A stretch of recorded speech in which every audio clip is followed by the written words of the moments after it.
I just want to give quick recognition to our sponsors, and not all of them are here, I think half of them are here, but if you want to say anything, sponsors, and feel free to come up here real quick and just give a plug. But our first sponsor is RCG Cost Segregation. So for those of you who aren't familiar with cost segregation, basically tax engineering to take advantage of depreciation benefits. So Tyler Baldwin, and you may recognize Tyler Baldwin was a news anchor on Channel 3 for over 10 years, and also a sports reporter. So he showed up to the meetup last month. I was like, hey, I know you. And it was from TV. Now he's doing cost segregation, so kind of cool.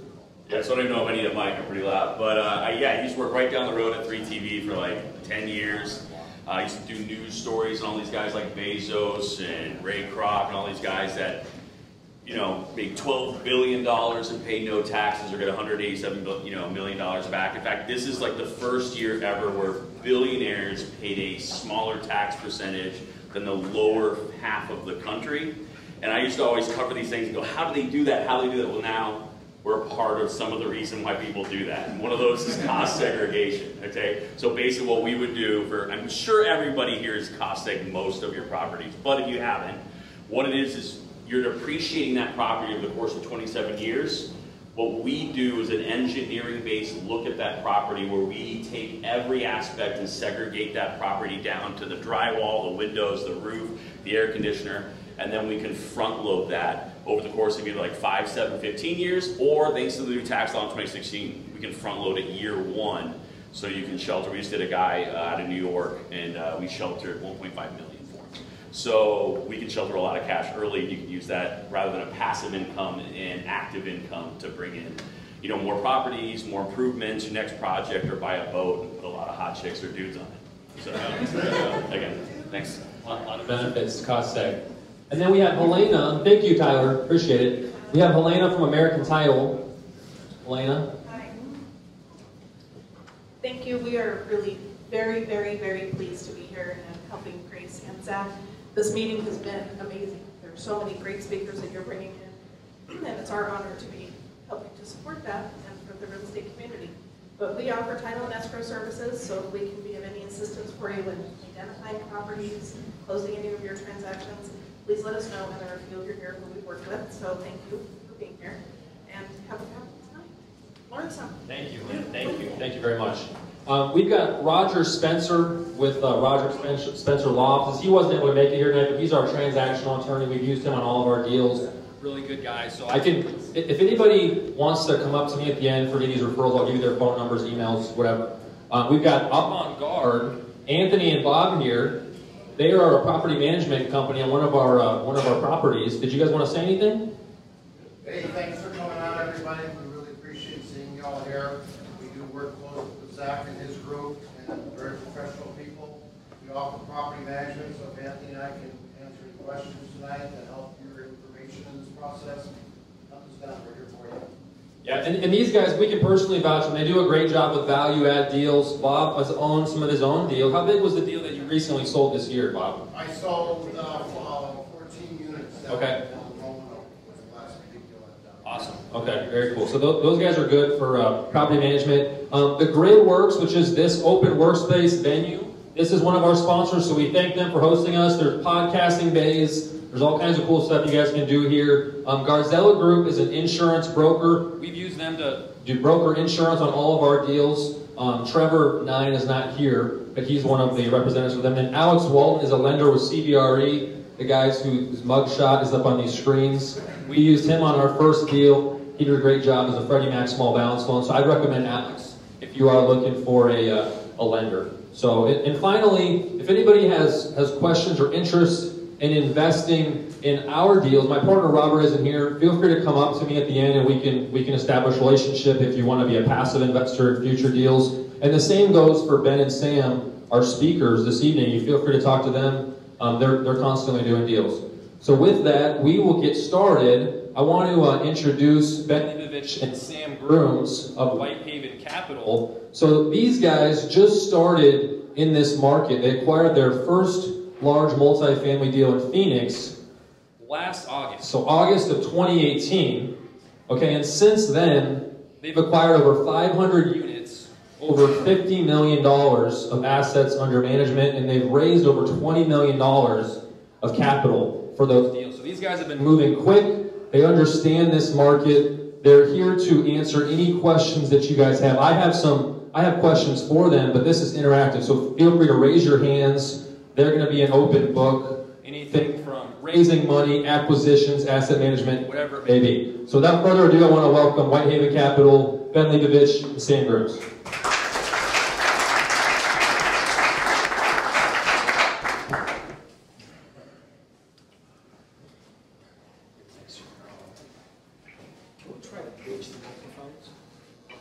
We can ditch the microphone. Can you but it guys makes hear? me feel pretty cool. Like without the microphones, can everybody hear? Yeah. They just give me a headache, and they're so bad. Like last time, Niels was in and out, in and out. It was hilarious. So They were on sale at Fry's Electronics, man. Let me turn it over. So let's get started.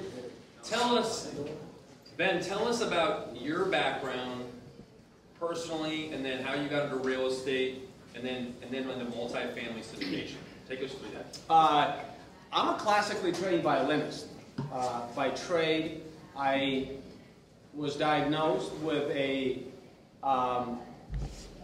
condition when I was in college, and that condition meant probably shouldn't be punching the clock, so I started looking for answers, and those answers eventually led me to real estate. I was in Ohio at the time, and I bought some single family, figured out that didn't work so good, started buying small multifamily, did that up until 2013, and then we just wanted to relocate, and we traveled and looked at a couple of different markets, including the Carolinas, Georgia, Atlanta, you know, all of the nice weather, good real estate markets, but settled on Phoenix. I'm trying to look as good as that guy. Syndication was for me, well, anything I do now has to do with personal development and growth. So you roll out of bed, and please don't tell me you do shit for money, because that gets old very quickly. Money is a scorekeeping, you know, whatever, scorekeeping technique or scorekeeping identity is how I look at money. And the better you get at what you do, the more of it you're going to have. So for me, it was just, at some point, you look at yourself in the mirror and you say, I can't buy another 6 unit. I was that guy. That cup is full, and it's now over full. I cannot stomach being that guy again today. I got to be the next guy. I got to be something else. So, and that's something, you know, somebody taught me a very long time ago. It's just, you know, I asked my mentor at the time a question. I said, how do I know if I'm moving in the right direction? He says, just make sure each step you take is a little better and a little bigger. And that way it's structural that you're moving in the right direction. So I internalized that in terms of I could buy fourplexes until from now and forever. Okay, just because I could. Why? Been there, done that.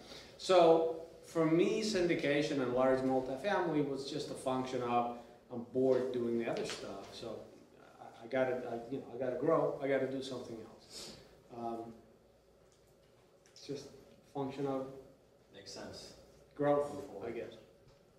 Gotcha. Tell us about your background, Sam, and how you got into real estate, and how you got into multifamily investing, and also how you guys have met as well.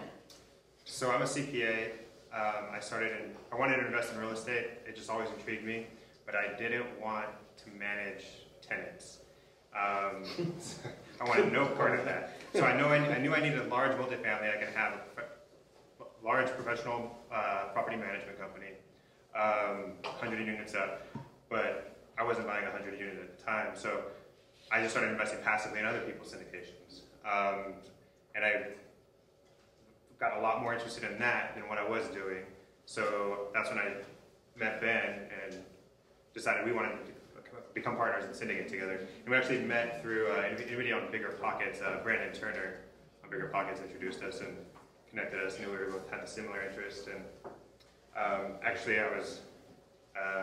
Ben was putting together a deal down in Sierra Vista near Tucson, and seller walked away, didn't want to sell, but I was an investor in that, and that's how we connected and partnered up on the next one. No, what really happened is that he looked at my underwriting, he looked at my pro forma, he looked at my investor packet, and he reverse engineered the spreadsheet, and he found a small error in my spreadsheet. And I said, what? He didn't believe me at first. You know, it's like, and that really made me take notice. This guy has a very special relationship with numbers. I like to describe it as, you know, those Arabian Nights, you know, play the flute and the numbers just go like this, like the, you know, the cobra snakes. That's kind of like the way I personify it, that it's very, he's got a different relationship with numbers. Lacks freaking common sense sometimes. The numbers are strong. Wonderful relationship with numbers. That right there is the essence of this relationship. I've been a landlord since 2006. So the dynamics of what that means, of what people do, why they do it, how that interacts with property, what that means, you know, at different levels and stuff. That's what, you know, you can't do it on a spreadsheet. And so obviously you guys have been buying deals in Phoenix the last couple of years, but what are your honest thoughts on from a high level, what are your thoughts on the Phoenix metro multifamily market right now? Is it overheated? Are we at the top of the cycle? Are prices going to keep going up? Is there an affordability issue? What do you guys think? I don't think there's any slowdown long term. I mean, if you look 10 years out, Phoenix needs an extra 150,000 units over the next 10 years by 2030. And they're not building fast enough. We're building slower than we were in 2006. So I can't imagine it being a slowdown. I mean, you might have some kind of correction, but long term, it's not going to slow down. You guys are probably on the same page. I'm very bullish on Phoenix. I mean, it's the number one market for multifamily, right? But listen, I moved to Phoenix 3 years ago. And my perspective on life is very, very simple. What's good for me is going to be good for other people for the same reasons it was good for me. I could have gone anywhere. I came here. All I have to do is ask myself why. And so, like, I love it here. Why would population growth slow here? Why, you know, with everything going on in California, why would population growth slow here? You know, we can talk about affordability of rents, which is a separate issue. But in terms of simple supply and demand, you can build all the Class A you want. We need 150,000 units. There's probably 18,000 units in the pipeline over the next 2 years. But that's going to be $1,500 average rent plus. So Class C, $800 to $1,300 that people can afford, why should that go away? Not everybody can afford $1,700. So, you know, for me, it's like most people base, it's bias. We have a lot of our own, yeah, I can tell it, I have visibility on it because I just came from Ohio. Do you know what it's like to be sitting in a small city in Ohio looking Austin blow the fuck up and not understand a thing that's going on? Not a thing. I'm looking at people buying buildings like there's no tomorrow. And I'm going like, I'm used to paying $35,000 or $40,000 a door. What are they doing paying $70,000? Well, $70,000 seems like a fucking dream now. Right? So, but that's sitting in Ohio. Then you get on a plane and you come here and you see the cranes in the air, and you see the U-Haul trucks coming every day, and you're like, well, shit, now I get this. This makes sense. There's jobs here, there's nice weather here, there's conservative governorship here. What exactly part of that is going to change in the next 2, 3, 5 years? And then going back to your affordability question, so nationwide we spend about 1/3 of our income on rent, people who are renting. In Phoenix we're in the low 20s, so I don't think there's an affordability issue. Numbers, if you look at the numbers, and we're below the national average in rent, so people are still going to want to come here. We have a lot of room to grow rents still before we're going to have an issue. What do you guys think about a potential recession with the election? What do you think about the elections 12 months from now, basically? And how will that affect Phoenix? And how do you guys hedge against any potential downturn? What are your thoughts on that? I don't get paid. Well, first of all, why should there necessarily be a recession just because there's an election? That's the first premise. You're going to have to explain yourself, because if we're going to have a conversation that's based on anything outside of CNN, you're going to have to tell me why we're going to have a recession due to anything having to do with the election, right? I would say we're almost forcing the trade issue. I mean, once that's solved, I don't know that we're going to have a really deep recession. You know, the really big cutbacks that we've seen in corporate spending are all due to the tariffs. So if there's some kind of trade deal, I don't see a recession being that big of an impact. But the corporations here can absorb the China issue anyhow.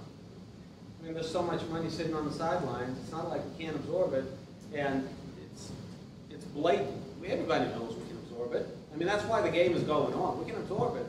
We can absorb it better than China. And the other big concern is debt, corporate debt, consumer debt, all of it.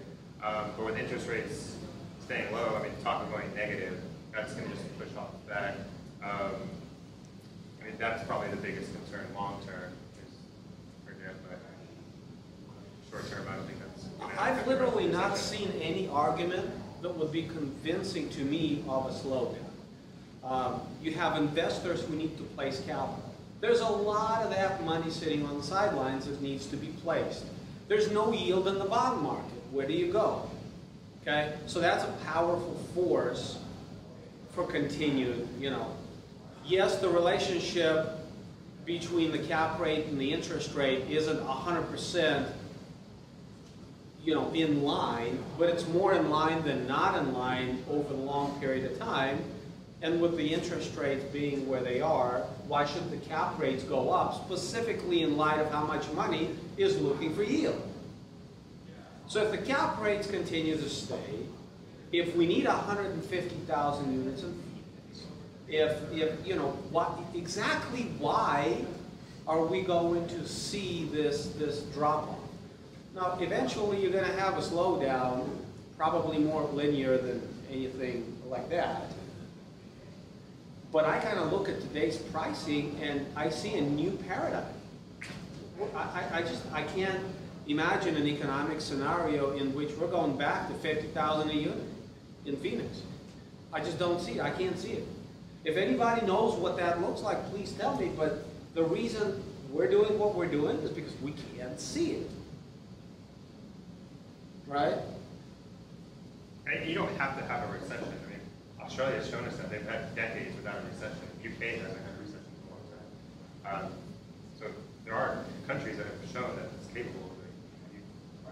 You have the right policy that you can avoid a recession. So you guys clearly don't think we're necessarily at the top of the cycle. No, I don't think we're at the top at all. People have been saying that since 2016 right. now. Okay. And imagine people that bought in 2016 and selling today, and they're still killing it. Yeah. So we've only seen rent growth increase every year. So that's the biggest driver of our value. So unless I see that coming down, why would I think that it's stopping? Well, and it has to come down eventually, right? But we're talking about velocity of rent growth. We're not even talking about rent growth coming down. We're just talking about it's not speeding up on its way up. I mean, we can't run at 7.5% forever. But even if you have that and take 3.5 or 4%, Why would you need more than that to make money? Right, anybody doing underwriting for 10 years, I mean, don't use 9%, use 3% or lower, be conservative, but I'm going to buy knowing that it's probably going to be a lot higher than that. Yeah. So with that in mind, obviously you guys are bullish going forward. What are the key factors that you're looking for when you buy a deal? When I'm talking area, size of the asset, qualities of the asset, all these things. So we do a complete renovation. So we go in, new cabinets, granite countertops, stainless appliances, and we want to provide a product that's not available in that submarket. That's basically our criteria. That usually means we're getting a $300 to $400 value add after the renovation. Our first couple properties, when I say the product not available, it was nicer than anything else. And we kind of, the last property we bought, or that we're closing on in a month and a half, and even the one before that, we're going in areas where there's a lot more newer products, and we're coming in buying maybe an older product, so we're buying in the 80s, we're buying an older product, and then getting people that want to live in that area, but maybe can't afford the Class A. So again, providing a product that's not available in there. But physical characteristics that for our criteria are, like I said, 80s. That's mostly has to do with mechanicals. We want individual water heaters, individual electricity meters. What are some big ones? 80s, you don't have asbestos issues as much as 70s. Yeah, plumbing, wiring, everything got better in the 80s. So for the most part, we stick to that. What about number of units? Is there a sweet spot? And this is kind of a twofold question, not only for economies of scale and all that, but what's your minimum? And also talk about the different tiers as far as competition. Like at what level, whether that's units or purchase price, are you competing with different groups? And what is kind of your niche where you guys think you can compete and win these deals? So go back to my previous statement when I got into real estate. We wanted full-time property manager. I want on-site property manager. And with our rent levels, that means about 100 units to be able to take care of that salary that it's going to take for. What, 100 units in Phoenix? Yeah. Because of where the rents are. Rents, yeah. That's what it takes. To have full-time property manager and full-time maintenance on site. So 100 plus is pretty much our criteria. Now we have a 94, we have a 98, but right in there. And for us, it's also a business plan issue. So we're coming into an area and we're saying, dear residents, in this 2-mile radius where you have your kid going to school and your grandparents live over here 3 streets down, and you grew up in this area, and you know, now you make a little bit of money. You make $40,000, $50,000. You can afford a little better life, but it's not here. Because nobody come in here and give you granite and stainless. There's nobody doing it. So now you have a choice. Do I move to Chandler and leave everything I know? Or do I live like a pig here? Because that's the only way to live here. Because that's the only kind of product that's available. So what we're doing is we're coming in and saying, dear tenant, you don't have to make that choice. For the first time ever, there's something available here for you that is very comparable to Chandler or Gilbert or Tempe's newer product. It's available for you here now. You wouldn't expect it. It's a very difficult lift for us as sponsors because you're repositioning, you are reconditioning the market, you're repositioning the property completely. You're not skirting it a little here, a little there. You're completely changing the profile of the property and changing the profile of the tenant. Okay? But then the next question is, how big do I want it? Do I want a 400 unit that I'm going to be putting 30, 40, 50 renovated units that are $300 more expensive than anything else in this market? Am I going to be putting that online, and am I going to overpower this marketplace, this sub-market? Or is it easier to do with a 90, 150 unit that I can put 4 to 6 units online, and they can gradually get absorbed into the marketplace and start conditioning the marketplace? It's the same reason that developers haven't started over construction, because Single absorption families. you want the market to be able to absorb what I'm building. So we have the same mindset. We want to taper it and not overload the market and have to offer concessions and lower our price point and then purchase. And everything is concession. Phoenix is a crazy place, dude. Everything has concession. It's like, I don't think a tenant's been born in Phoenix that has ever rented an apartment without a concession. It's amazing. You look online and you look at like these boards where people, the tenants talk, and I just did it today. And it's just like, it's a cliche. Everything in Phoenix is concession. It's an amazing thing. They expect something for free. That's okay. That's just the way this market works. The reason it does, though, is because I think in the class C to class B minus, you have so much product, but it's all the same kind of crappy product. And so everybody's just offering concession, and everybody's trained to expect concessions, therefore. So until you totally reposition from what it is to what it's going to be, that's the name of the game. Going back to the tenant base, we went in with the mindset that on Ben's story, offering something nicer, that we were going to have to completely replace the tenant base. But most of our renovations, now this won't continue, but most of our renovations so far have gone to existing tenants. We have tenants coming in asking, can I get my unit renovated? So it's really low vacancy when you can have that, and no marketing. And you guys mentioned, like, it may not make sense for you to do a 400 unit plus, but from a competitive standpoint, if you're in the 100 to 200 unit, like, is that your sweet spot? And who's your competition? And at what point does your competition change from what you guys are seeing in this market? And I'm talking, like, are you competing against other private syndication groups? Or are you competing against institutional money, funds? Well, so first of all, my perspective, I don't know about Sam's. Sam's might be different, but I think it's a timing play. I'm not going to try to play against the market. So while the market is allowing us to do it, I'll do it. And then I become a seller. I'm fine with that. I've made enough money. I can do that. Now, do I want to transition to Class A and do something different, do a different business plan? Perhaps. Or do I want to buy a McDonald's franchise? Perhaps. I'll figure out what to do when that happens. But I think it's stupid to expect you can do the same shit over and over again in every cycle in every city. You just can't. You can't. It's not viable, right? So when that happens, I'm done, and I'm okay with that. Or, you know, the way we see multifamily is as a flip. We don't think of it as a cash flow asset. There is structural cash flow, and you have to have some cash flow. But cash flow adjusted to net present value is just not sexy enough to be attractive. It's more pain in the ass than it's worth. Therefore, you need appreciation on the back end in order to really see the investment returns. Well, in order to do that, you need value add. And if you're going to buy value add in Phoenix, you're going to pay a lot. You're going to see low cash flow in the first couple of years, whatever it might be, until you stabilize it.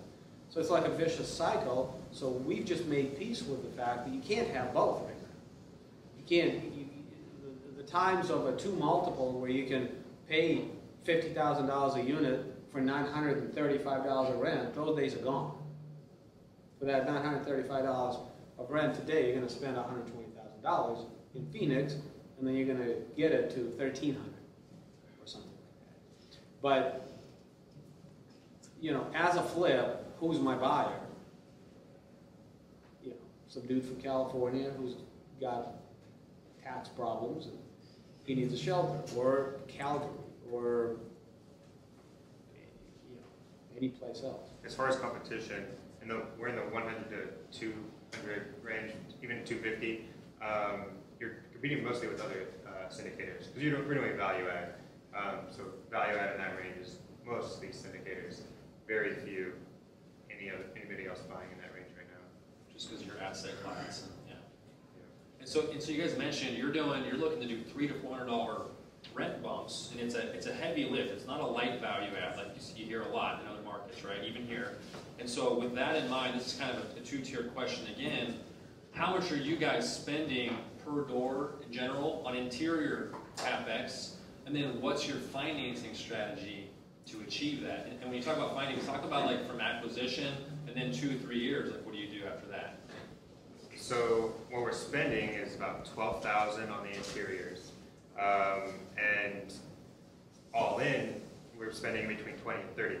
So the one that we're acquiring in about 30 days, we're going to spend $30,000 per unit. We completely change the property. All your usual stuff like paint, signage, landscaping. We add gyms, we redo the clubhouses, new offices. So big heavy lifts usually. We go into a lot of reserves too. So in that 30,000, I mean, we have money to replace all of the roofs, majority of plumbing, your HVAC, water heaters. So we have a lot of the reserves as well. Well, and you know, we go in like this property that we're going to close in 30 days. It's not quite an $11 million deal. It was a little over $4 million in equity, but that includes over $1 million in reserves. Like That you're not going to touch, like just they're not allocated anything at the time of closing to anything. So whether it's CapEx reserves or reserves for HVAC or reserves for water heater or the working capital that the bank is going to give us back, or you know, whatever. And on that bank note, so we do bridge financing. So it's and explain that. People who don't understand, explain what a bridge loan is versus permanent debt and things like that, and how that plays into your strategy. So we're doing such a heavy lift that if I go straight into agency, so your Fannie and Freddie, I'm going to get a 50% loan to value on my financing, and that just doesn't make sense for the numbers. So what we do is we get bridge financing where they will pay for our acquisition and our CapEx, capital improvements, and we usually get about 75% loan to cost, so both of those are there. And it's a 3-year loan with 2 1-year extensions after that. And I think on this one we're about LIBOR plus 285, so pretty low. And then it's variable, but we cap it. So there's hedging products from insurance companies, and you can buy an interest rate cap, and basically the lender says, hey, cap it 150 basis points, 1.5% over today's rates, but we actually spend a little bit more, cap it at today's rates. So we basically have no interest rate risk then. It's basically locking it in. But if I wanted to go get a fixed rate, I'm going to have to pay an extra 2%. So we're basically getting a 5% rate, where if I wanted it for an extra $30,000 to lock it, or if I wanted to get a fixed rate from the market, I'm going to get 7% interest. So a lot better to do variable than just cap it yourself. And talk about kind of prepaid penalties too, a little bit. Well, that's why. Permanent debt too. So let's say we've gone for 3 years, we've stabilized the property. Now it's time to refinance the bridge debt. Do we now go to a 7-year Freddie or a 10-year Fannie, or do we take another 3-year bridge, cap it on the upside, negotiate the floor, and see what happens?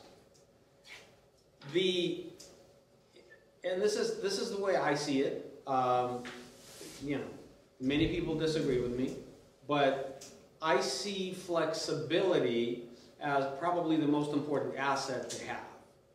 And being able to exit when you want to, when you need to time the market, to time your NOI to the market. The value in being able to take action when you want to is dramatic. Well, Freddie and Fannie come with defeasance and yield maintenance. For the fixed rates. For the fixed rates. The fixed rates is what everybody wants because it's perceived as the safest thing. I promise, if you go to refinance a $20 million note and you suddenly find out you have a $1.5 million prepaid, you're going to feel a little different about that fixed rate note because it ties your wrists. Now you're not going to sell, you're not going to refinance because you don't want to lose that much equity just to the prepaid. So how do we capture the best of both worlds? How do we get, in essence, a fixed rate, but without a prepayment penalty that penalizes us so much? Well, that's exactly what we've engineered with our debt. We get a bridge loan. We purchase an insurance product that caps the interest rate to the day of closing for the next 3 years, which means it's now a fixed loan product for the next 3 years. But after the first 12 months, we can sell, and after the first 18 months, we absolutely have zero of any kind of prepaid whatsoever. So that offers us the flexibility to say, hey, somebody came along, wants to make us an offer, let's do it, because we don't care. So there's a 0.5% exit fee for the bridge loan. Like you said, there's a 12-month lockout. Up until 18 months, you basically just have an 18-month spread maintenance. Means you have to pay me interest as if you had it for 18 months if you get out before then. So it's still, if you exit before then, you're talking a couple $100,000 versus 1 million possibly. But if you go, when you go into Freddie and Fannie afterwards, as long as you do variable, you can get what's like a step down. So it's depending on the term. If you're going to like a 10-year, it's 5, 5, 4, 4, 3, 3, 2, 1. It's just that percent of your loan balance. And what we do is we underwrite that Freddie product, but at the refinance, somebody's really going to have to convince me to actually do that. Because unless you are staying in it for 5, 6, 7 years, it's like, why bother? You know what I mean? So the only downside is that we're paying a little more interest. But they're financing 100% of our renovations. So most people think of variable as being riskier, and I guess what we preach is, in perspective, is that it's actually a whole lot less risk because I can get out of, and I can sell whenever I want. And I'm just going to pay a little bit extra, pay a little interest expense up front, but I'm going to know exactly what that is, and then I don't have the risk. So there's never any like zero risk, right? Because you still have to refinance. Yes. So that's where you have to use your brain, program an LTV of like 65% for the refinance. Use an interest rate that's 50 or 100 basis points higher than what Chatham is projecting for it to be 3 years from now. Use the DSCR that's a little bit higher than what Freddie requires. Do something.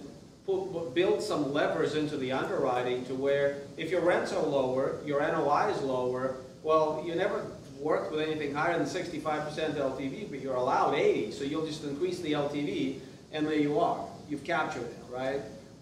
If your DSCR is programmed as higher to begin with, then you can assume a higher Right. dollar amount or what a higher LTV, and then the DSCR has some room, some cushion for it. So knowing that our biggest risk is the refinance, Right.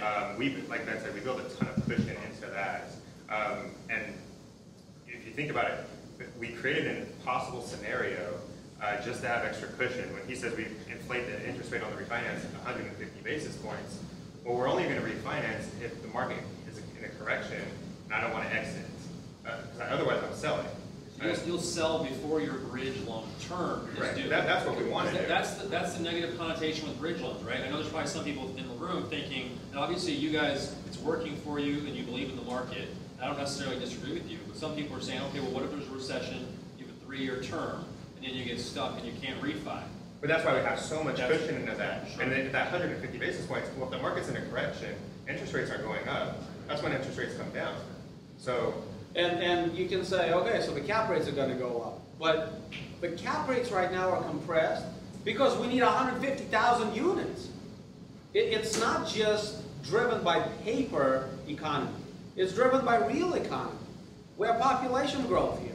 So are the cap rates going to go up? Maybe, but they went up to 6.5% in Phoenix in 2013. We're at 5%. So how much higher could they go up? That you can't refinance a bridge.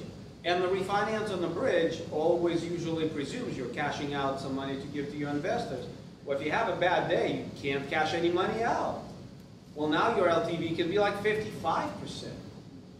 But, the catastrophic scenario of not being able to roll the debt when you're playing, listen, I could have refinanced in 2011, 2010, and 2009 at 65% LTV with both my hands tied behind my back and half my brain gone.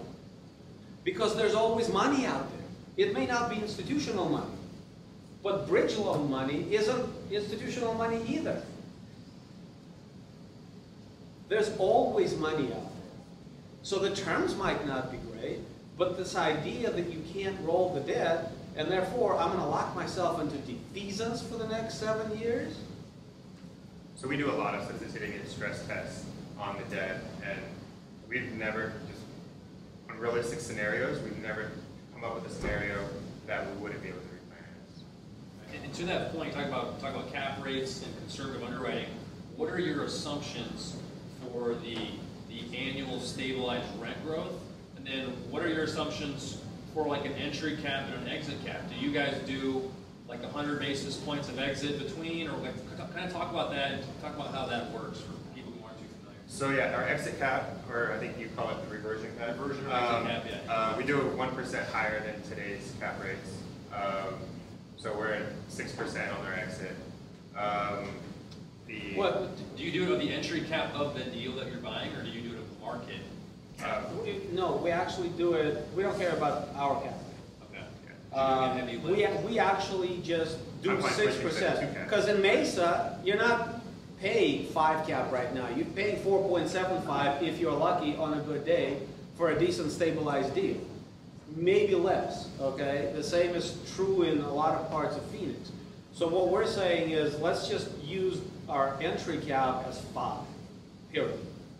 And let's escalate it 10 basis points as we go every year. So if we're holding for, and by the way, we keep talking about selling after 3 years, a lot. Our underwriting presumes we're refinancing into a 7-year Freddie Mac loan, and we're holding for 10 years if we have to.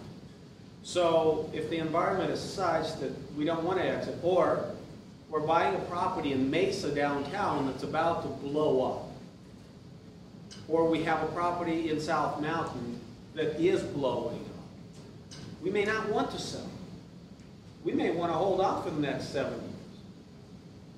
I mean, we paid $92,000 a door for South Mountain. This already comes at $160,000, unrenovated. Why would I want to sell in 3 years? In that environment.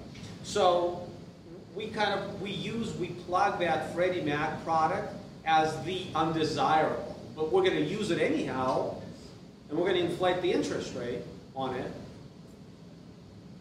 But then, 3 years from now, I'm just going to take an interest-only bridge loan and then, time my exit in the next 3 years. As far as rent growth after stabilization, we use 3%. I think Phoenix, so 3% is safe. Other markets, you can find it even in the Midwest. In Indianapolis, you go back 30 years and they're averaging 3% rent growth. Even in the Great Recession, they didn't have rents drop at all.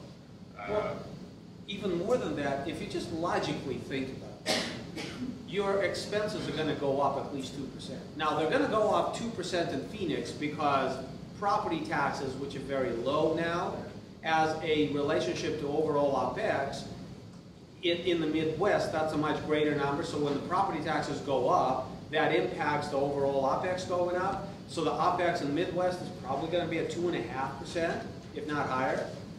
But here, I think it's fair to say that operating costs are going to go up 2%. Here's the thing, though. If you can't honestly, intellectually believe that your income can go up 3%, what the fuck are you doing? I mean, if your expenses are going up like this, and your income is going up like that, and they're both going up at 2%, then what's the point? Yeah, the expenses are higher, the income, the NOI is higher than, so it's going to open up the delta a little bit, but if it's just 2%, it's not worth the headache. The rate of inflation is what, 2%? 2% each year. So you guys are like the point over that. One thing that's great about Arizona, and I'm sure everybody knows this, is the property taxes were pretty much capped at 5%. Yeah, explain that. So back in, I think, 2015, we passed a law where the limited property value, basically what we use to calculate your tax liability, can't go up by more than 5% per year. So if you're in Texas where they chase the sale, I mean, you can see your property tax double a year after you bought the property. And a lot of people don't prepare for that. But it's really easy to underwrite here in Arizona, where I can just say, hey, it's going to go 5% per year, and I'll be happy if it doesn't. That makes sense. So we talked about kind of underwriting. How do you guys find deals? Like a lot of people in here are looking for deals. We pray. Yeah, you pray. I know, right? So are you guys talking I prayed to Moses, he prays to Jesus. Between the two of them, they get together. They find us a deal. They collaborate, yeah. Well, yeah, so people talk about, okay, you got to talk to brokers, but if you don't have a deal, the brokers don't want to talk to you. People talk about sending letters, they cold call. What do you guys do, and what's the most realistic way? And maybe talk about the unit size you guys are going after, and then I know you've owned smaller multifamily, Ben, so maybe for people who are looking at 10 to 20 units, 5 to 40 units, that strategy, what you guys have seen. So purely for us, purely for brokers in the space that we want to be in. They're the specialists at finding us a property. So if they know your criteria, they can go out and find it for you. Now, if you don't have a deal yet, you're going to have to prove that you deserve a deal, that you can close on a deal, that you know your numbers. A lot of times you're going into best and final, and not only do you have to convince the broker, you're going to have to convince the seller of all this as well, which you guys have been in too. But in our space, it doesn't make sense to do any direct marketing. Just go to a broker. In fact, the brokerage here upstairs, ADI, we've gotten every single one of our deals from them. For us, we feel they bring the most value add deals. Were they all on market deals? No. In fact, the South Mountain, the one where we have the best deal, was obviously off market. Explain how you guys got that. So we had just closed the first deal with Eddie's, the broker that we've used for all of them. They called us before they called you. That's how we got it. So we had just closed the first deal with them, and Ben was pretty much hounding Eddie on another deal. We had a lot of capital that wanted another deal. And Eddie just started calling all of his contacts. I mean, the brokers know every owner of every property. So he just starts calling around and saying, hey, are you guys interested? Are you interested? Are you interested? Knowing our criteria. And finally he got one, Caliber, which is huge here. They were trying to go public, and a nice win on their belt would have been nice. So completely off market. They're pretty hands-off too. I don't think they realized what was happening in that area. So we got a pretty good deal. Like Ben said, now stuff's going for 160. We probably would have gone for 120, 130 on market at the time. And we got it for 91 a door. 92. 91 and change. Like your conservatism, Ben, round up. But yeah, it's a mix. I mean, a couple of them we've gone on to best and final, so that's when it goes on market. The seller just wants to peak the price, so they go through an initial offer phase, you go through best and final, and then there's actually more rounds after that, even though that's called and the best and broker's final. bidding you up against real or phantom other vendors, right? Exactly. That's kind of where you have to. And to that point, talk about how do you win deals in best and final, and talk about what you guys do, like from structuring your offer as far as access agreements. Sam offers things unimaginable to me, so we can't talk about that. So He offers So favors. looking at That's why you guys are blind. so on our first deal, we had 60 days to close. Okay. We closed in 40. Okay. And And explain the structure, though, Sam. Explain, like, okay, LOI, then PSA, when does your money go non-refundable, how long is your inspection period, all that stuff. Like, explain to people who don't really understand. So yeah, I'll get into that. So the reason we did that on the first one, and Ben wanted to kill me after that because raising money in that short of a period was a nightmare. But I knew going into best and final on future deals, if I can say that I can close early, they're going to love that and say, yes, I'll negotiate 60 days with you, but I can close it. And we did that for the first 2 deals. 3 deals we closed early.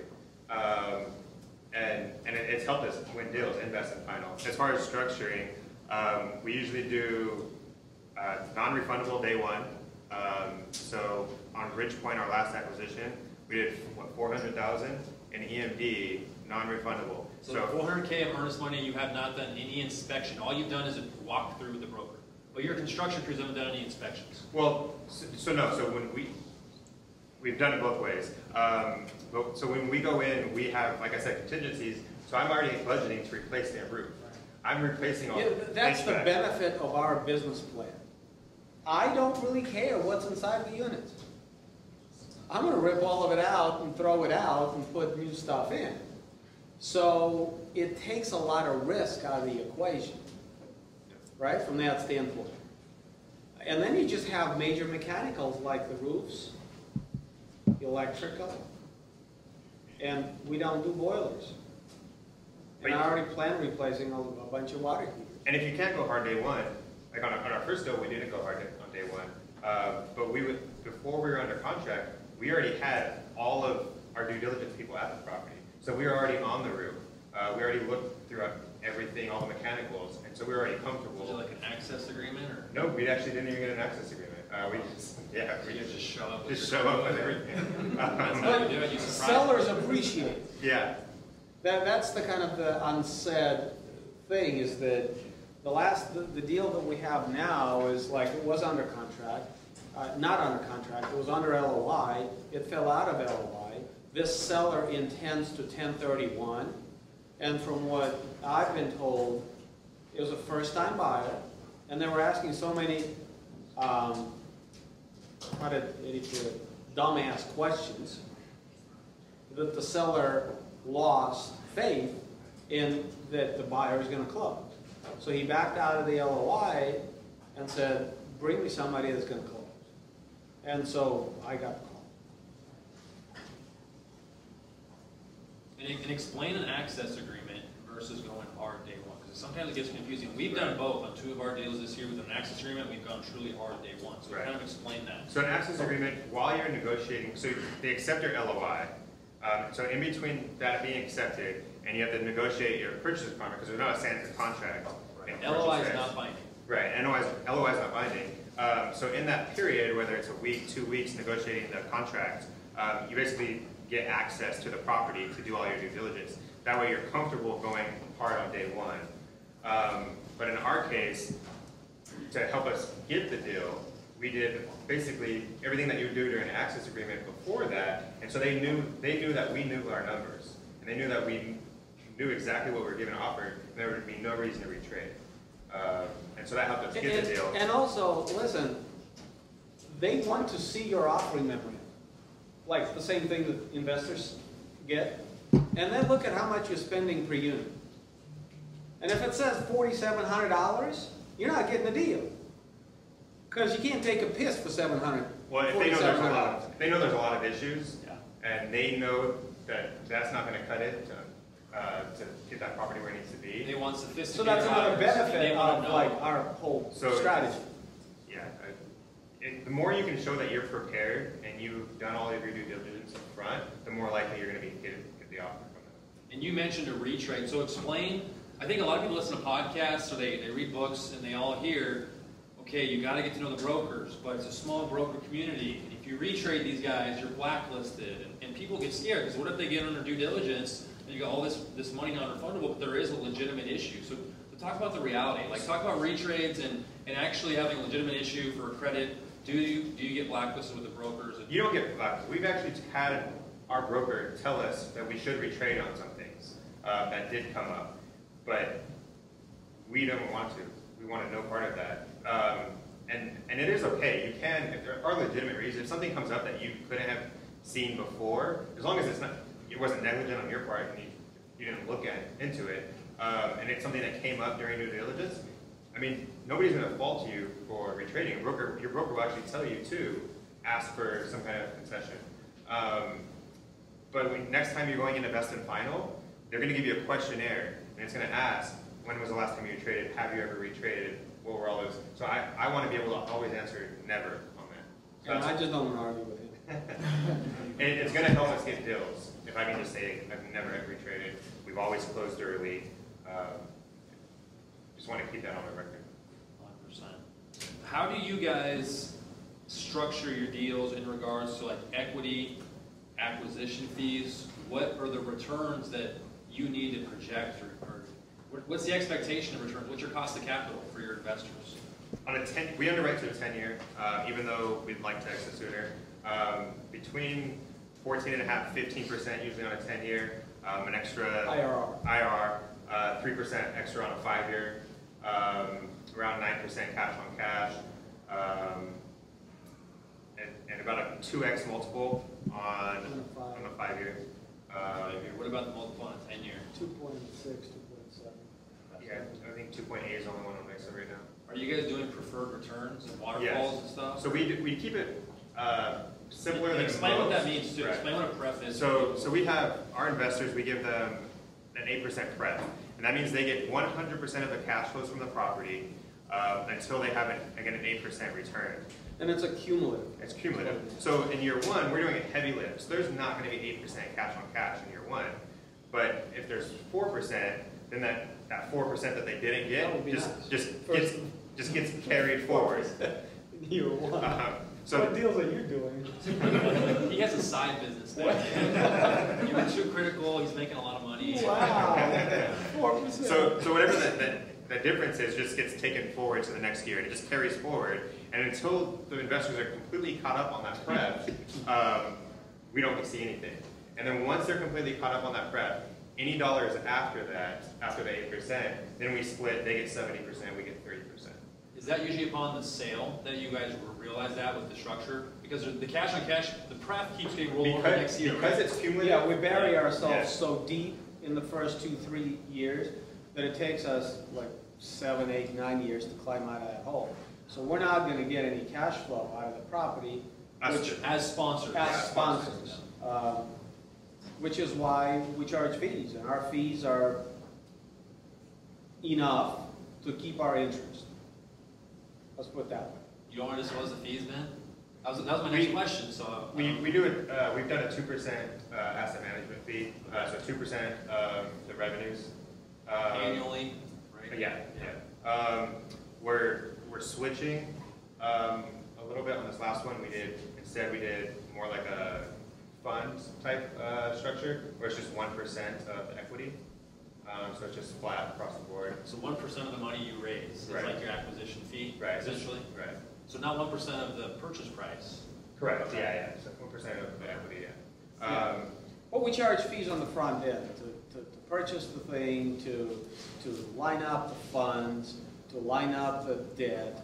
I mean, we make good money when we close the deals, clearly, but it's a lot of work, and we don't get anything out of it during the whole period. So there are some investors who will balk at our fees on the front end, and I tell them to go invest with him. Yeah, no, I'm not willing to work for free. No, and that's a good point. So we do a different model, but we're actually looking at transitioning to the acquisition. Well, you should. It's very standard. I've seen what you guys do. It's It's similar. And you should nuts. get paid for the work you're doing. So what we do is They get basically, paid, dude. so what we do is no pref, so they're not getting preferred return cash on cash or anything, no acquisition fee, but it's a straight split. So we're doing like a 20-80 split usually. So basically, we do all the work, we acquire the property, when we start doing cash flow distributions 6 months after closing, we are splitting all cash flow equally among passive investors and the sponsors, and we split everything upon the sale. And we actually have modeled both scenarios, the 70-30 split and an 8% pref, an acquisition fee, and just doing the straight 80-20, and it's almost the same compensation overall. The difference is, to your point, as sponsors, you don't make any money on the front end. So for us, like we've acquired a little over 300 units this year, and we put our own money into every deal at skin in the game, but we're running out of liquidity as sponsors because we didn't have any acquisition fees, so you only have so much cash. So what your guys are doing is more sustainable, I think, for scaling up, and we've been, like for the last 8 weeks since we closed our last deal, we've been underwriting everything with a similar model, where we take an acquisition fee, you don't get paid during the hold like you do with the deals that we currently have, but you get paid on the front end and the back end. So, but it's almost the But same. then you don't get any help fundraising. Right? You have to get out there and raise money on your own, like in your case, right? Yeah. And that brings me to my next question. Like, let's talk about raising money. Because that's the most, I think it's the most difficult thing. It's funny, I always tell people, you listen to podcasts, everybody's like, oh, there's all this money sitting on the sidelines, just find a deal and the money will flood in and you'll close in like 10 days. It's not true at all. Like, there's a lot of money, but it doesn't mean they're going to invest with you. Like, how do you guys raise money?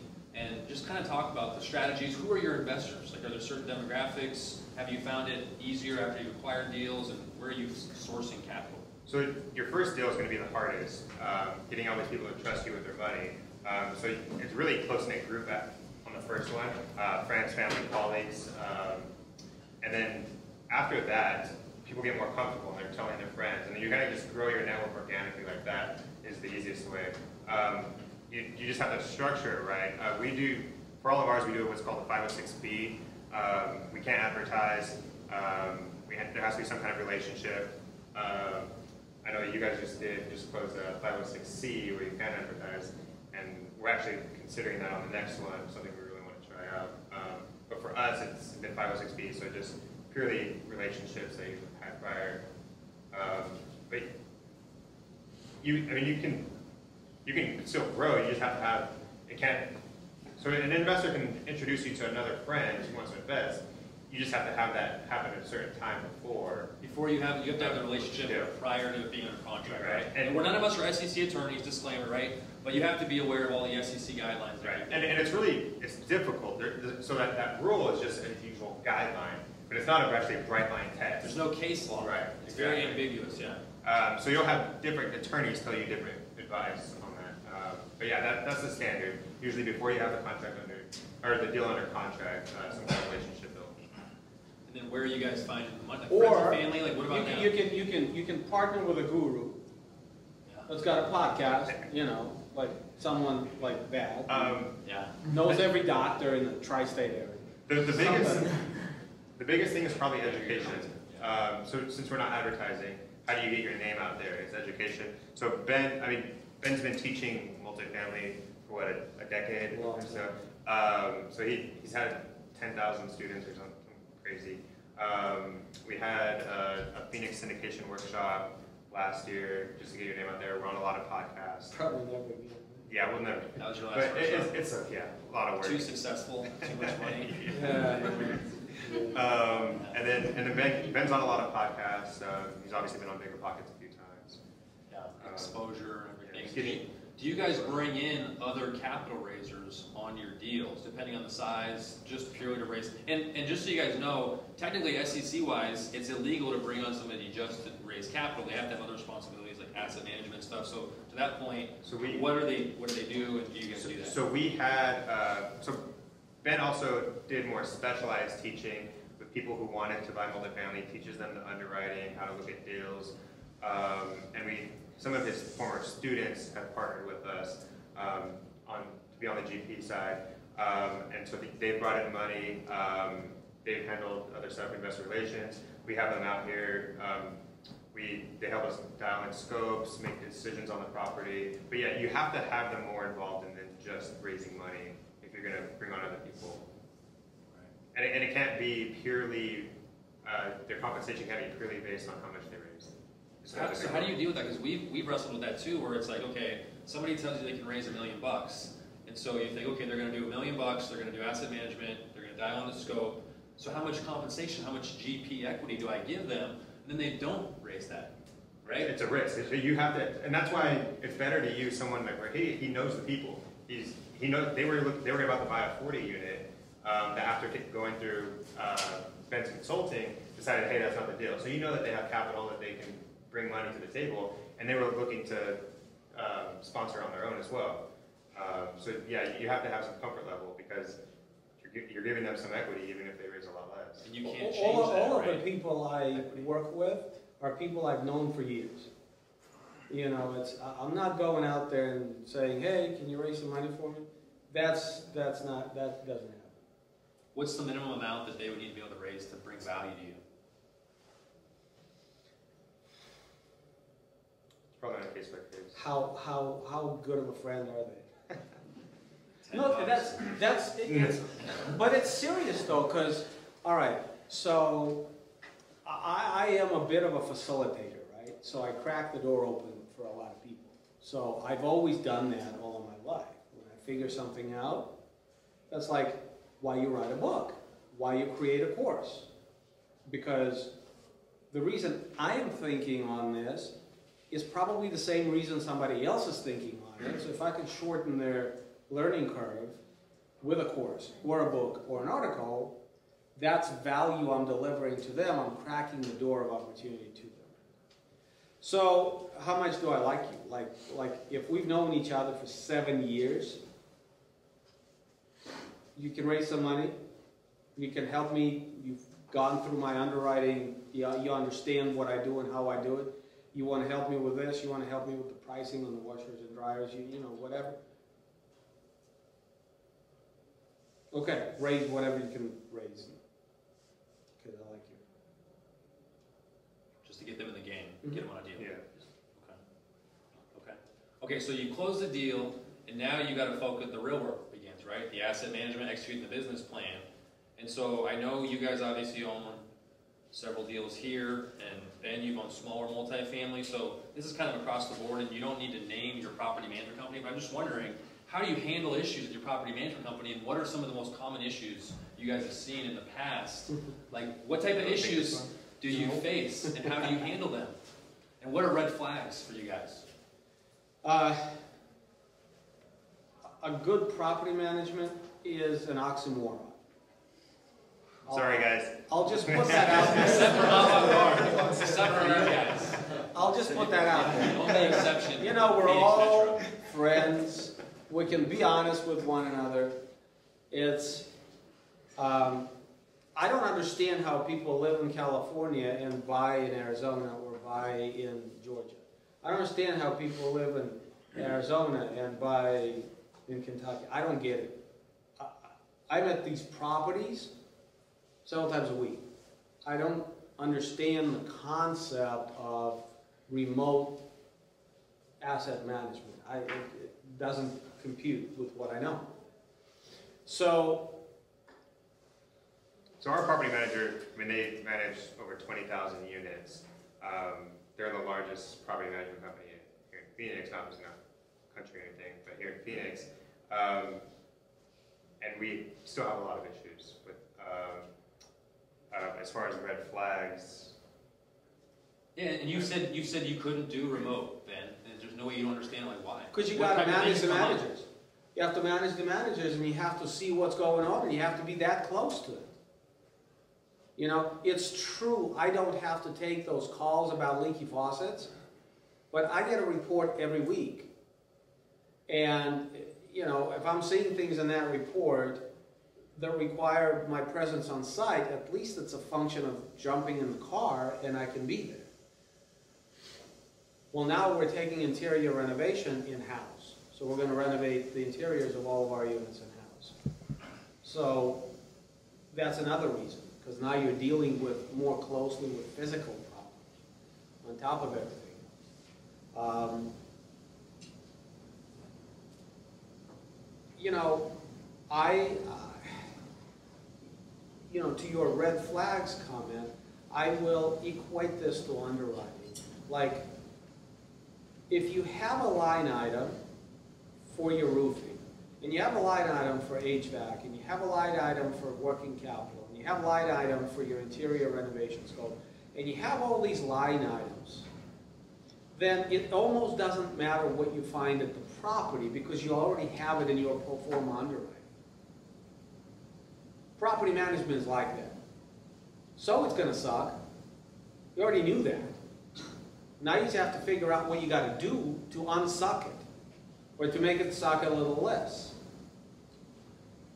So can you expect for them to build all the systems? Probably not. You're probably going to be very much involved in building those systems. Can you expect for them to handle all of the marketing? Probably not. You're probably going to be involved talking to some people about handling the marketing, making things work better. There's no magic in this. So the solutions are still going to come from you, which is why, like, I don't understand. There's a lot of gurus out there that advocate, yeah, go ahead, syndicate. You know, you can go through this course and you can syndicate. You know, I teach people and I charge $10,000. I teach the underwriting. That's it. That doesn't mean you're ready to buy a fucking building just because you know something about the spreadsheets. It's just the underwriting. It's just the tip of the iceberg. And you don't discover this stuff until you're in the trenches for 10 years, 15 years, and you see how people behave and how that interacts with the property and what property management really is. And it's still tough. After 15 years, it's still really hard to find answers. You go in with a business plan and you think it's ironclad, but there's a wrench in your tire, you know, in your wheel. Almost always. Nothing is ever smooth.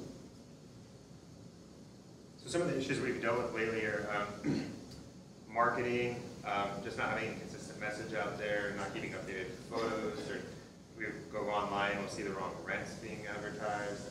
So it's staying on top of all of that. We find issues in the financial reporting. Luckily, we go through it, find tooth comb, and you can find stuff that's been under accrued, over accrued. But yeah, but it's just this month. You know, we had for the last 2 months, the water sewer bill was $2,400. It's a fixed bill every month. This month it was $6,000. Well, I'm looking at it and I'm going like, okay, either they accrued the last 2 months and they under accrued and they put that into this month, which would make sense if it's $1,000, or they accrued this month but didn't back it out when the real bill came in, and now there's two amounts in here instead of, and there's a company with systems with a booklet this thick that we get every month, and they have 20,000 units under management. They're completely institutional in that sense. They have a whole department of people dealing with this stuff. I mean, this is why I need to get paid. Going back to how much in fees we charge. We can't guarantee the performance of the property, but we guarantee that we're going to keep an eye on it and do the best we can. And that's work. It's a job. So if anybody sits next to me, against me, and has a problem in me making some fees out of this property, go invest with somebody else. I don't even have that conversation. I'm like, see you. Yeah, and you guys, we were talking last week, and you had mentioned that you're bringing the interior renovations inside. Like you guys are going to run that yourself, which is a big venture. So I know you guys are just starting. You're just learning the last couple of weeks. The first guy just started today. There you go. We just put the first guy on payroll today. So background, our property management company was handling all of our renovations. So they were overseeing that whole process, getting 5% management fee for that.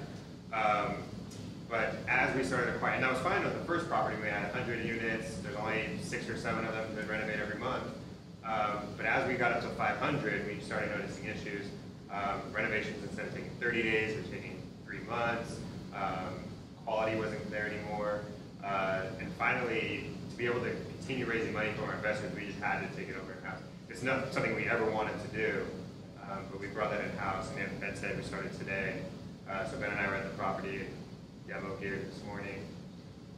Yeah, you guys didn't get into multifamily to run construction crews and interview subcontractors and stuff, but you have fiduciary responsibility to your investors, right? Yep. Like you had mentioned. So what do you foresee, I know it just started, what do you foresee as the biggest challenges to taking this on? Like what does all that consist of? We don't even know.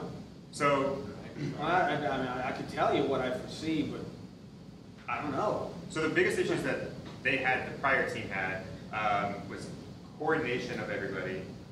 There wasn't a lot of communication. They didn't time things correctly. They kind of waited until the countertops needed to come in, and then they ordered the countertops. And then there's a 2-week lead time. Things like that. They didn't have enough. Their second problem was labor. They didn't have enough labor and enough quality labor. They had At the top and at the bottom. Yeah, and so they had a lot of high turnover. And I was just telling you actually before this, is one thing that we did is we're offering health insurance. So there are like W-2 employees and they're getting health insurance, and not a lot of contractors get health insurance. And when we're actually doing all the interviews, people were shocked to hear that. And we think that's something that will help keep the good employees, because they're not going to be able to find another company that's going to pay them as well. And we can actually pay a little bit more too, just because we don't want that high turnover. We want something that we can just rely on, know what our costs are going to be, and not spend all our time finding new labor. That's good. And he deals with all that. Okay.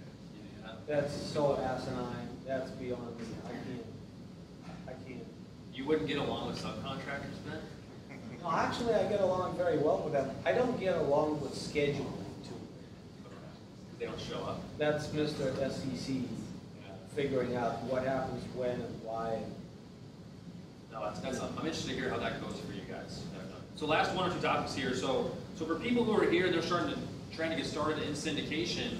You guys talked about how you met as partners, right? It was very complementary skill sets. It sounds like you're very good with the numbers. You guys are both good with numbers, but you guys work well. So for people who are trying to find their partners, talk about the importance of having complementary partners and what key roles are there? Like 2 to 4 roles, like type of personality types or skill sets that you really need, and what would those be? You're going to need someone who's good with numbers.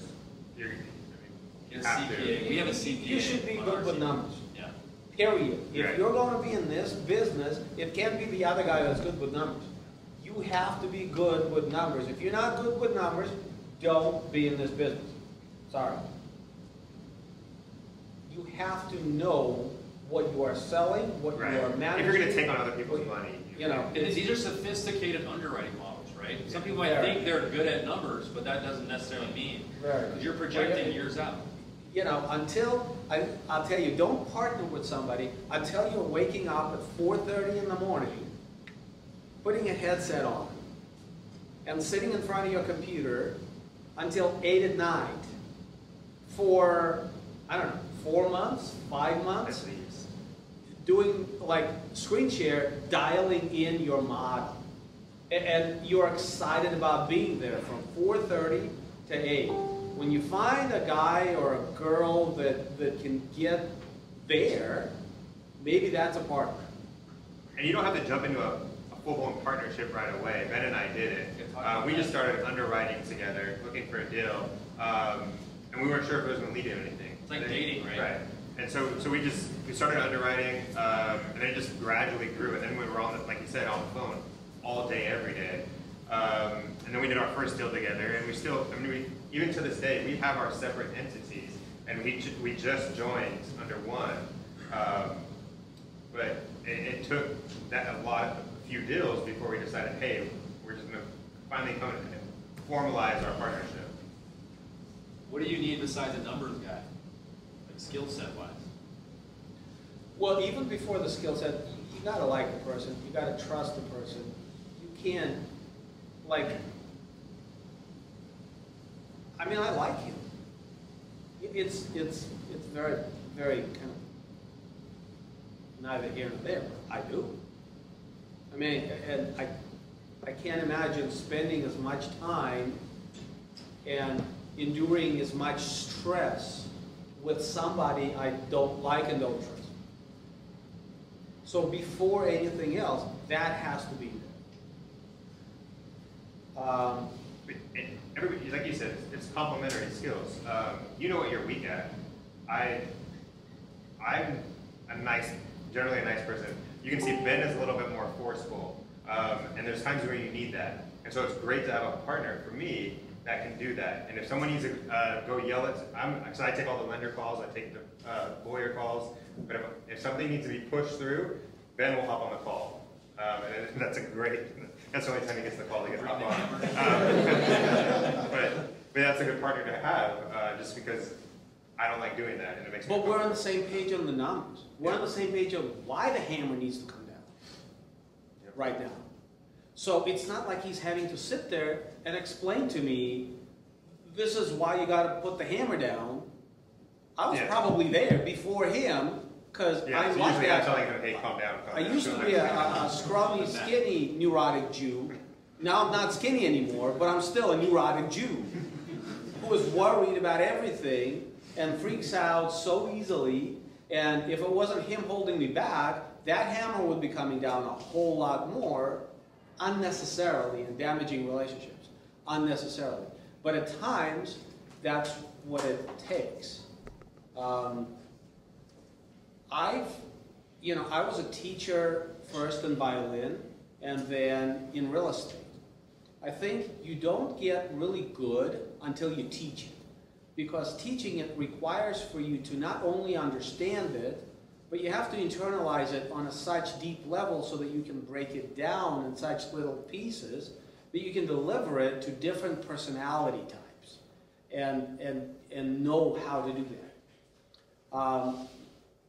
I am much better with investors because I can break down that which is extraordinarily complex into things they can understand. That conversation around bridge loan debt. Not a single person ever not invested with us because we like bridge loan.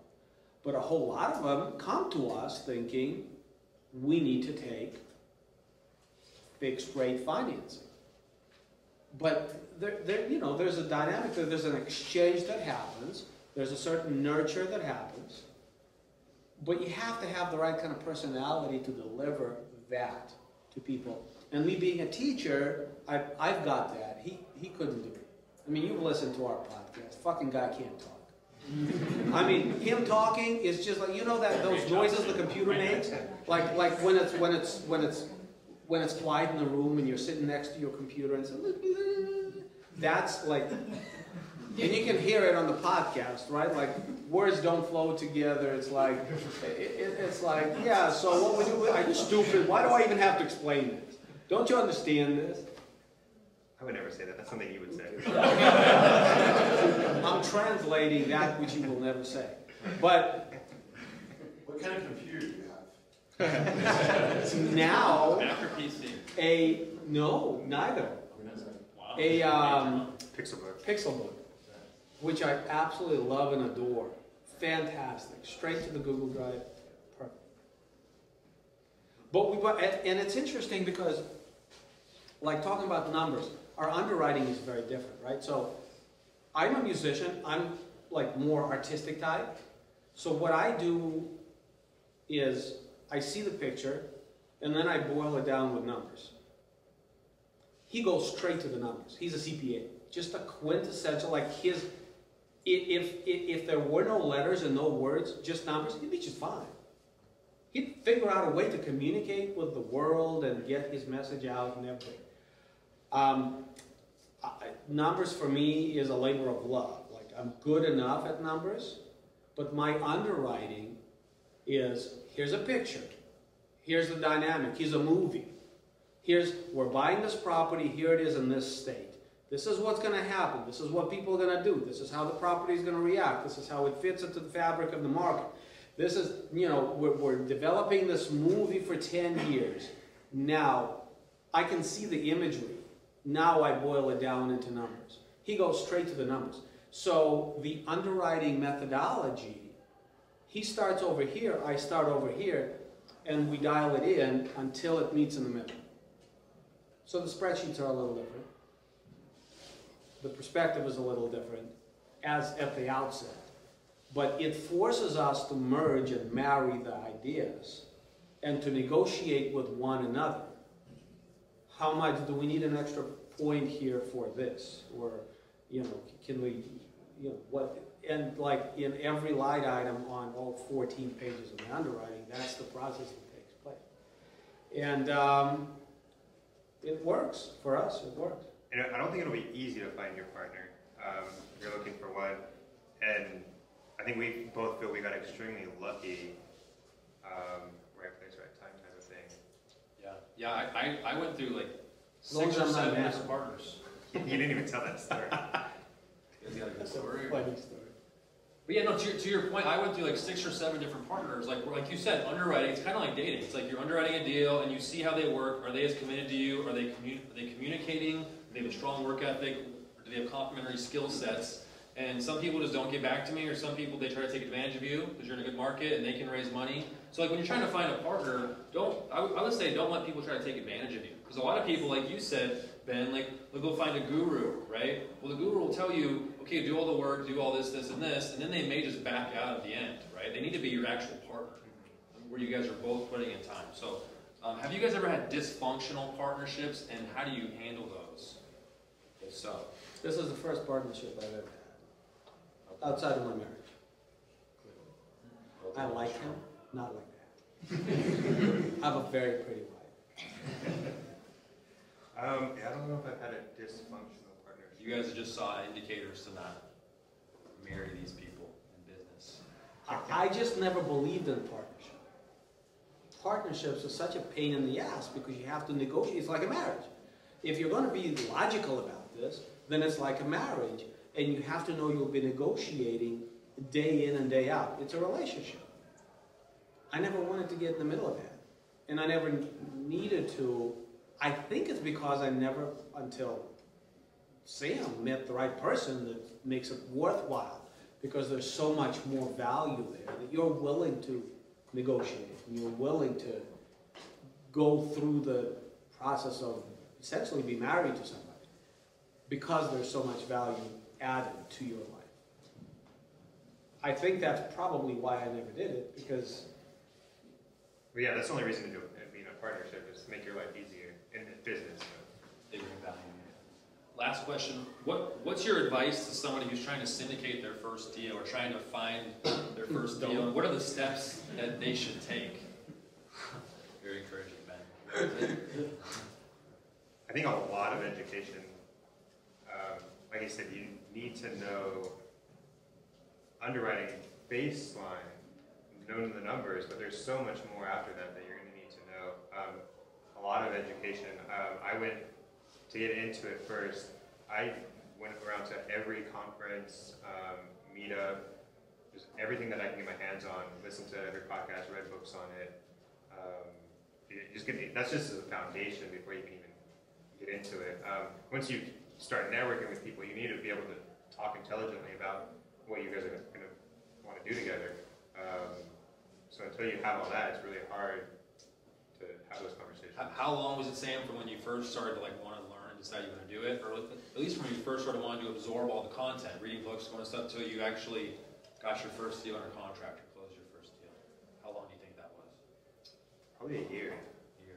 Of just kind of dabbling, and then you learn more. You can talk. I mean, I was investing during that time, but yeah, once I decided that, hey, I think I would want to be a sponsor, it was about a year. It was a lot longer for me. I knew that I was outgrowing myself by about 2012. I still bought a 10-unit building in Ohio in 2013, but I knew that I was playing the wrong game for myself at that point in time. And I started studying. For me, syndication and large multifamily in general, I paint pictures. The best picture I can paint is you're in the Midwest. You're standing in the middle of the cornfield. The corn husks come up to here. And it's dusk. And you hear church bells. Any cornfield in the Midwest looks like that.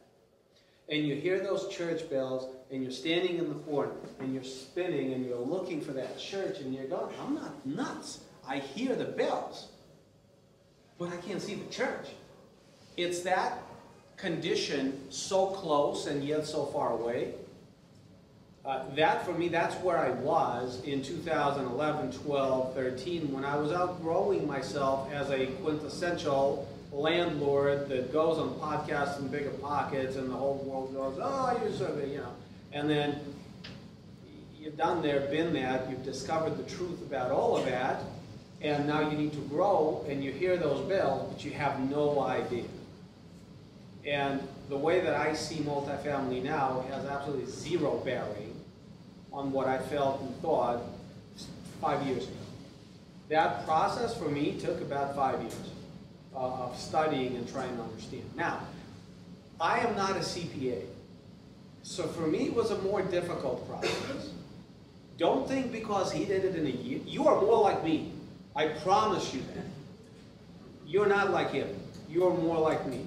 The fact that he was able to do that in a year, he's a freak of a guy when it comes to numbers. Like, I don't know how else to say it. Like, he caught on to things that took me years in about 6 months. That's not possible without having experience. Because again, these numbers stand for something. If you're going to put 6% of economic loss in versus 7%, you have to know why. It's not because some random number that's appropriate here. You have to know the dynamic behind that number. Why you are going to put it there. He's never lived that dynamic. How in the hell is he supposed to know? I lived it. So to me it made sense. And it still took me 5 years. And he figured it out in 6 months. So it's very strange. And, you know, looking at him, if you want to do what we do, I would give yourself a lot longer than 1 year. What deals are you underwriting with 6% economic? Pretty aggressive. Yeah, Lime Ohio. There you go. Are there any questions or anything for these guys? Yeah, hopefully there's questions. Come on, guys. Al? What are some of the best ways that you find investors besides going to events like this? I never go to events. One of a kind, that's why. So here's the trick. I don't look for investors, they find me. And this is a newbie perspective that's wrong. What you need to do is you need to make yourself visible so that people can find you. How do you do that? Be helpful. I've spent the last decade being helpful to me, so they find me. Right? If you stop being helpful, now not everybody that finds you, but at the same time, right before we came in here, I got a little, Eddie's in town now. I got a little email of a guy telling me he wants to invest $50,000. I don't know. So tomorrow I'll know who this is. But I'm not reaching out to him. He is reaching out to me.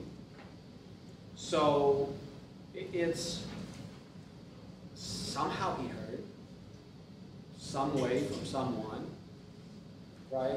But if you listen to our podcast, we did this podcast, all of it is educational. We didn't sell a fucking thing in that podcast. We didn't ask people to invest with us. We didn't tell anybody we have investment opportunities. All we did was teach on that podcast, and people appreciate it. Now, you can't teach like me, so you're screwed. So you have to find your own way. But you have to be at the forefront of being helpful to people. Go write 200 articles on Bigger Pockets like I did. And then ask me how I find these people and why they keep sending me email. You can find broker dealers to pay them a fee. We haven't done that, but that's another option that you can find. You can find people you partner with, like we were talking about earlier, where you can give away 40% of your stake in the general partnership, the management fees, bring someone on where they can bring all the money. There's other routes that people go. His name's tomorrow. I'll be calling. Where do you find the earnest money? So if you have 400K, you just went under contract, you just call someone up and say, No, it's us too. oh, it comes It's from their the personal money. We're the only ones with the money on the line. We don't take any investor money until. And I had questions about that, but kind of talk about that. So yeah, as sponsors, you're putting your own money at risk, right? For this hard, when I'm saying hard money, that's like the sponsor's personal cash. Yeah. So when you're doing a syndication, in the PPM and operating agreement, they have what's called breaking impounds, and I can't touch that until I've raised a certain amount of money. So none of investor money can be on the line until then. Now you can have separate agreements before that syndication, where you're giving people some kind of pref or a different class of shares. If the deal closes and they're using theirs, or giving them an interest or some kind of interest, and borrowing your earnest money. But we've never done anything like that. We've just put our own money on the line. you bring in like a key principal or someone who, if you don't have money at that Yeah, point. yeah, and you can do that. So bring in a key principal, put your earnest money deposit down, use their balance sheet for the loan. You guys get that back at closing, correct? Yes. Yeah. That you put down, you get that back at closing. You transition the investor money. We make the option of whether we leave any money in the deal or we don't. Some investors will not invest with you unless you leave money in the deal. But right now, Sam and I threw $50,000 each at this new company that is floating, the interior renovations. Now, what's better for our investors? For us to be doing this company and controlling that side of the deal better, or for us leaving $50,000 in the deal? When there's $400,000 worth of people trying to get into this deal, we don't have room for them. But yeah, so we have left it in some of parts of it in before, but usually we'll take at closing, we'll take that out. And Put it into the next deal. yeah. I'm sorry, I have one over there. So, In fact, I guess my question is more just generally about entrepreneurship. You guys are obviously natural born entrepreneurs. You said at the very beginning that your passion is the imaginary scoreboard of the money.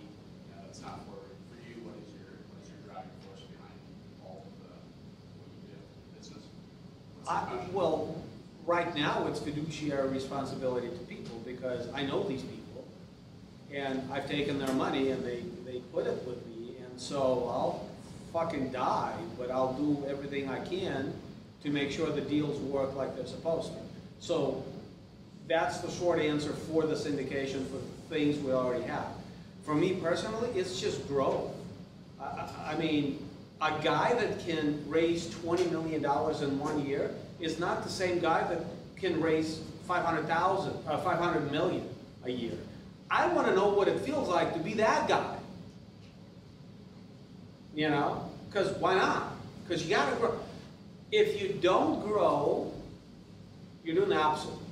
Time doesn't stand. So that's just the reality. So you can't, you can't, if you're not moving forward in some way, shape, or form, you're shriveling and you're getting closer to death.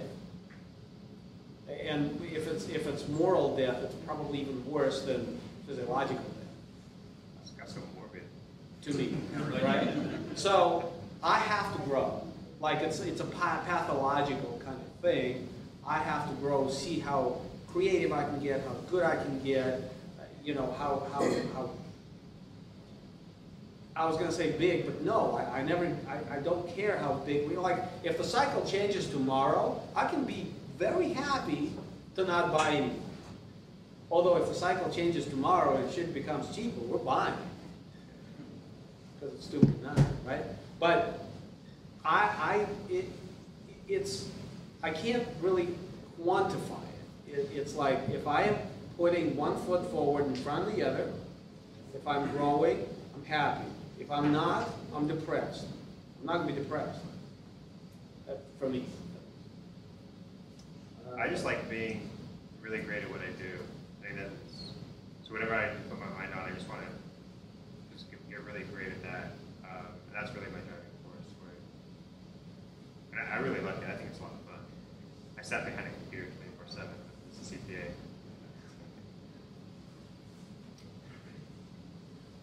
Two things.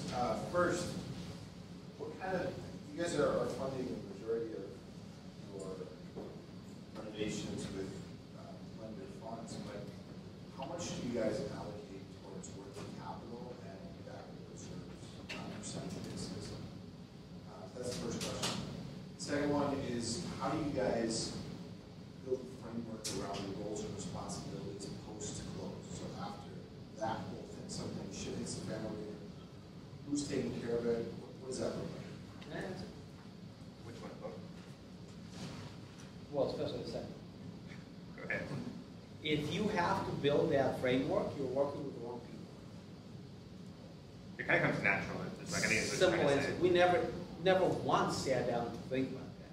We just know what the hell we're doing, what each one of us is supposed to be doing, and most things we do together because two brains are better than one. But like, if I have to sit down and have that conversation, I do this, you do that. If the dude doesn't know, that's just that. Yeah, for us, it kind of happened with investor call, and you take that. We have a weekly call with lenders when we're going through closing. That was obviously me, attorneys with me. I mean, it was just a natural. You just kind of knew, you knew on each side. We knew what our strengths were, yeah. Essentially, then it just was. Yeah. Ben handles more of the property managers, and I'm overseeing more of the renovation. It was just all natural. It wasn't really a conversation we had that you do this and I'll do that. Sure. For working capital, so we go with a lot. So we do, off the bat, we do $1,000 per door. Yeah, that gets into working capital. Then we do 9 months of debt service up front. Just to sustain the working capital. And then on this last one, we actually added an additional $200,000 construction floats. Because we do have to pay for the stuff up front for the construction and the improvements, and then the lender reimburses us through the draw process on loan. And this one is a really big renovation, $30,000 per door, so we needed a little bit of extra working capital. So we increased the construction, we call it the construction float, extra $200,000. So I think we have, right under $1 million. If you're putting too much equity into that, it doesn't quite pencil the right. of the investment. If you have clients not to reach the target, if That's like one of my hurdles.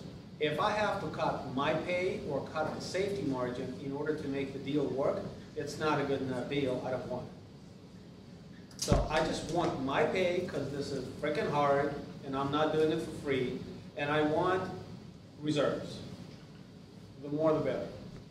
And if I have to start cutting those two things, the deal's too skinny, we'll move it. I think every deal we've had more reserves. Every deal Ben pushes for more. But as far as giving them back on the refinance, we have it where we're basically giving investors 50% of their money back. So that's when we'd be returning it. But we don't build it into our model to return it any earlier than that. I mean, we could give it back, and that's going to bump it up. But it's more of a return of capital. It's not going to be a return on capital. Easton, you had one? Yeah, so recently I learned how to underwrite, and so I know enough now to be dangerous and to make really stupid assumptions and sell loans. How do you go through the process, and where do you find the resources to actually go through and be able to underwrite 100 deals or 200 deals to get in a position where you guys are now, where you can really intellectually engage with the model, question the assumptions, and be able to have some semblance of some intelligence behind the assumption. You're not just doing it because the guy in the course said, well, you're going to plug in a 3% growth rate, and, you know, those sorts of things. So I'm okay. Where do you find those deals to underwrite? In my shoes, obviously you guys have brokers coming to you, bringing you deals. I mean, you can go on any of the big national brokerages and pull down tons of deals, hundreds, thousands of deals. And you can register in their email lists and receive those. And you'll get anything that it's on market, not like an MLS, but on market. And you can download all of the T12s, rent roll, offering memorandum, and everything. So that's where you can get the deals. But I'm a big believer in you creating your own model instead of using someone else's. Even if you're recreating someone else's, start with a blank sheet so you know how everything ties because together. It requires you to internalize the knowledge you're putting down into the spreadsheet. So Ben and I, we did back in January that Phoenix syndication workshop, and we were really hesitant to give people our model because, like you said, it makes them dangerous. Right. If you don't understand what it's doing and what it's not doing, you might buy the wrong property.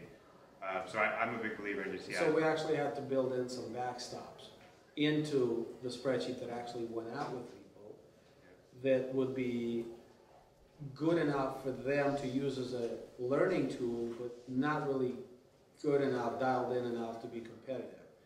I can't tell you how many times people, through Bigger Pockets or on my website directly, email me, such and such guru's spreadsheet.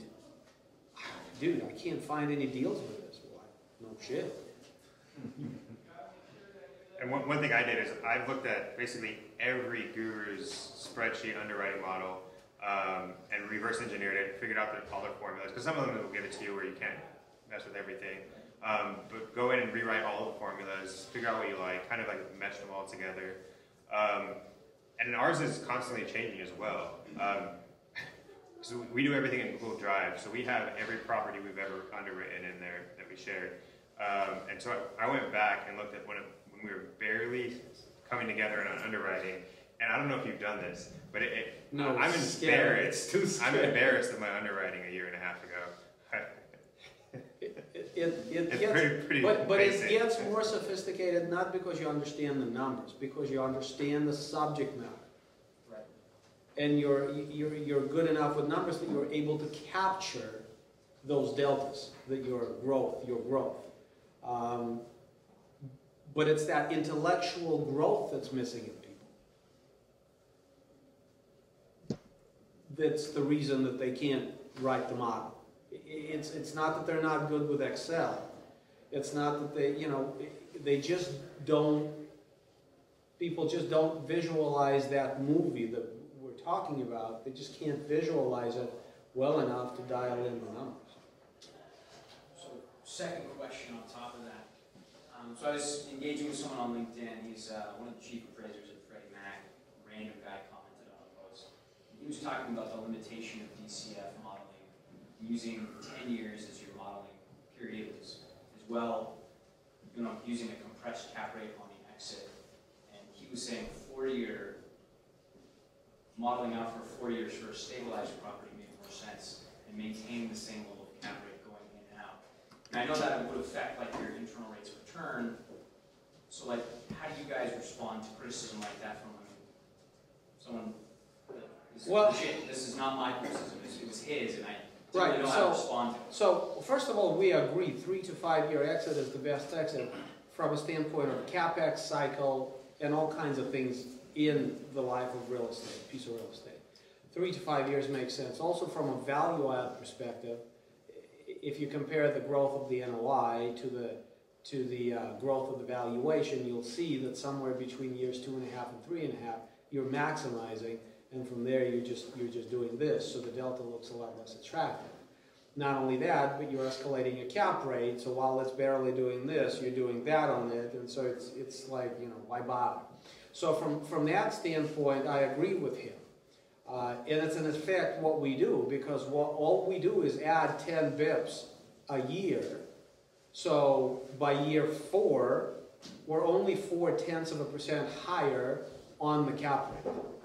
So that captures that essence of what he's talking about. Maybe we're not keeping the same cap rate as it is today, but being that, you know, it's not clear if we're through the expansion and into the next phase or what, needing 1,000 units would tell you that you're far from being done with expansion, but whatever, right? So we underwrite 10 years because, as a backstop, we don't have a crystal ball. We need to make sure that we can get the financing lined up and stay in the deal for 10 years if we need to. You know, you know, and that's kind of the worst case scenario. So we don't do it because we intend to stay for 10 years. On most of our properties, I think it's fair to say 3 to 5 years is the preferred exit. And I know some people want to network, so we'll wrap it up. If you guys have questions for Ben and Sam, feel free to come up and ask them. Please grab food, grab drinks, so we don't have to take it home. And thank you guys for coming and speaking.